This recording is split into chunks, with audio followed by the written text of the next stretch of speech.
मोनी के बाद पुष्पा की बाकी की चारों बेटियां अनु, सोनी, गुड़िया, कोमल प्लेट लेकर बैठकर भूख भरी आंखों से चूल्हे की ओर झांकने लगती है।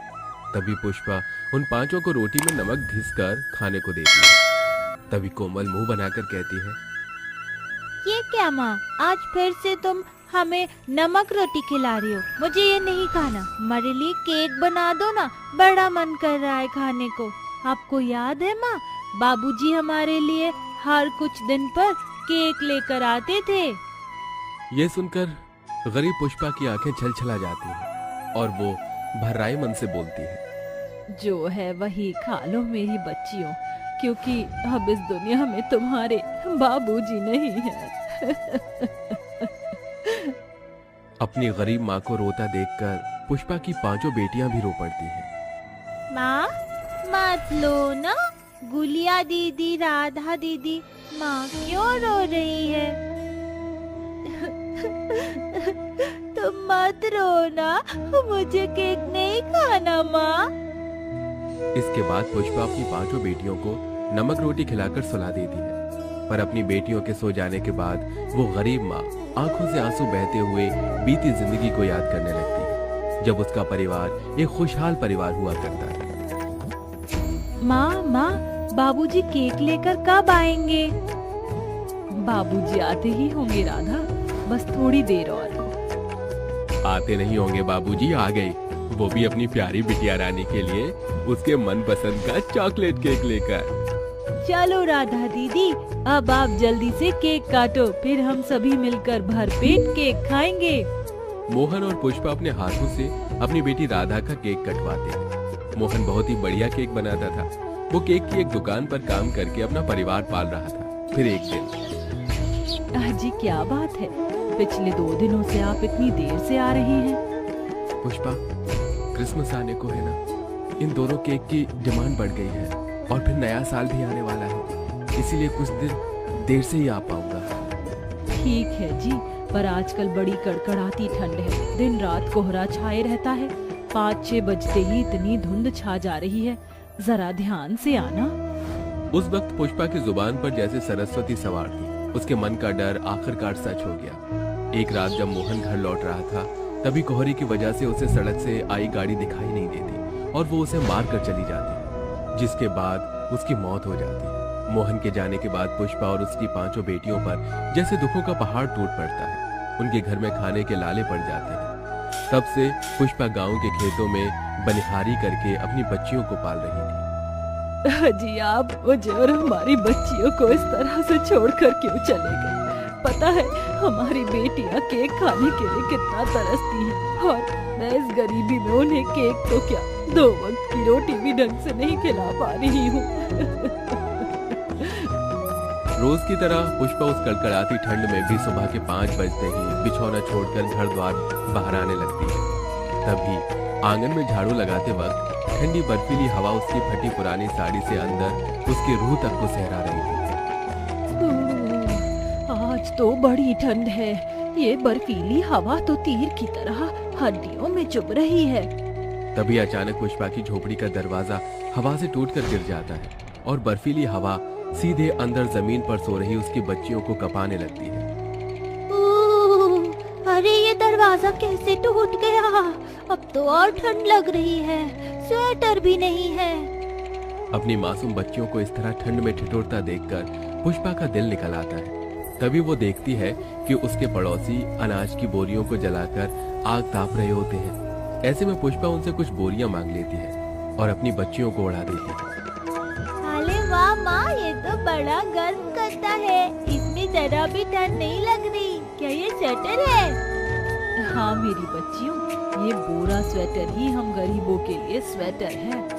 बेचारी अपनी बच्चियों की फिक्र में भरी वो गरीब माँ खुद एक फटी पुरानी झीनी साड़ी में कांपते ठिठुरते खेत में आती है, जहाँ खेत का मालिक जमुना दास उसे बहुत झाड़ता है। अरे क्यों रे पुष्पा, अब आई है तू, पूरे खेत की फसल की रोपाई बाकी है, चल काम कर, वरना आज तुझे आधे दिन के भी पैसे नहीं दूंगा। जी जमुना दास जी। इन्हीं दुखों के बीच उस गरीब माँ और उसकी बच्चियों की ठंड गुजर रही होती है। देखते ही देखते नया साल भी आ जाता है। सड़क से लेकर पूरा बाजार भी नए साल के लिए सज धज कर तैयार हो जाता है। उस दिन सबसे ज्यादा भीड़ केक की दुकानों पर लगी होती है। मेरी बच्चियों को भी केक खाने का कितना मन है, जाकर दाम पूछ कर देखती हूँ। पुष्पा दुकान पर आकर पूछती है। अरे भैया, वो वाला केक कितने का दिया? तभी दुकानदार पुष्पा की गरीब हालत को देखकर उसे झाड़ कर कहता है। अरे ओ 2 कौड़ी की भिखारिन, चल चल आगे बढ़ यहाँ, तुझे कोई भीख नहीं मिलेगी यहाँ पर। भाई साहब, मैं भिखारी नहीं, पैसे हैं मेरे पास। मुझे वो वाला केक चाहिए अपनी बेटियों के लिए। पुष्पा के हाथों में 50 रुपए देखकर दुकानदार सरेआम अमीरों के बीच उसकी बड़ी बेइज्जती करता है। अरे 2 कौड़ी की गरीब औकात देखी है तूने अपनी? हाँ, जानती भी है ये केक कितने का है? पूरे 2500 का है। हैं?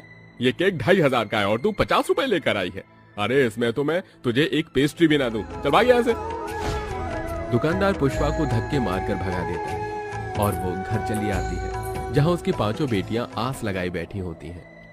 माँ, कल तो नया साल है, सभी के माँ बाबूजी ने उन्हें कुछ न कुछ दिलाया है, आप हमें क्या दिलाओगे? पुष्पा अपने आंसू पोंछकर बोलती है। बताओ मेरी बच्ची, तुम्हें क्या चाहिए? माँ, हमें बस एक स्वेटर चाहिए, इन फटे कपड़े में बहुत ठंड लगती है। हम जानते हैं हम गरीब हो गए हैं ना, इसलिए अब हम पहले की तरह नए साल पर केक नहीं खा पाएंगे, तो आप बस हमें एक स्वेटर ही दिला दो। नए साल पर अपनी 5 बेटियों के मन में केक खाने की ललक देखकर पुष्पा का दिल निकल आता है।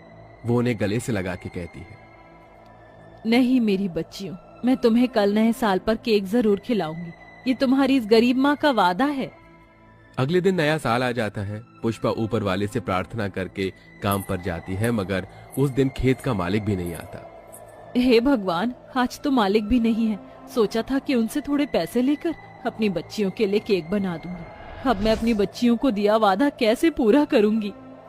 तभी उस गरीब माँ को उस गेहूं के खेत में थोड़ा बहुत सरसों, पालक, बथुआ उगा हुआ दिखाई देता है, जिसे वो तोड़कर अपने आंचल में रख लेती है। तभी उसे सब्जियों के खेत में कुछ गाजर के टुकड़े भी गिरे पड़े दिखते हैं, जिसे वो उठाकर अपनी झोली में रख लेती है और घर आती है।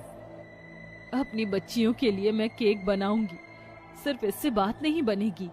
पुष्पा राशन का हर डिब्बा बड़ी उम्मीद से टटोलती है, जिसमें उसे थोड़ा सा सूजी और मैदा मिल जाता है, जिसे मिलाकर वो अपनी 5 बेटियों के लिए घास का केक बनाती है और उसे गाजर के टुकड़े काटकर बड़े ही अच्छे तरीके से सजाकर डबडबाई आंखों से अपनी 5 बेटियों की ओर देखकर कहती है। देखो मेरी बच्चियों, मैंने तुम्हारे लिए केक बना दिया है, आओ चलो केक काटते हैं। पुष्पा अपनी 5 बेटियों के साथ वो केक काटती है और सबको खिलाती है। वो साग का केक पुष्पा की 5 बेटियों को बड़ा पसंद आता है। माँ, ये साग वाला केक तो बड़ा ही स्वादिष्ट है, बिल्कुल वैसा जैसा बाबूजी बनाते थे। हाँ माँ, ये केक बहुत ही अच्छा है। क्या सच में मेरी बच्चियों, तुम 5 को ये केक पसंद आया? हाँ माँ, ये लो खाकर देखो। पुष्पा को भी वो केक बहुत पसंद आता है। तभी राधा कहती है। माँ, आपने कितना स्वादिष्ट केक बनाया है, अगर हम यही वाला केक बनाकर बेचे तो उससे हमारी खूब कमाई होगी।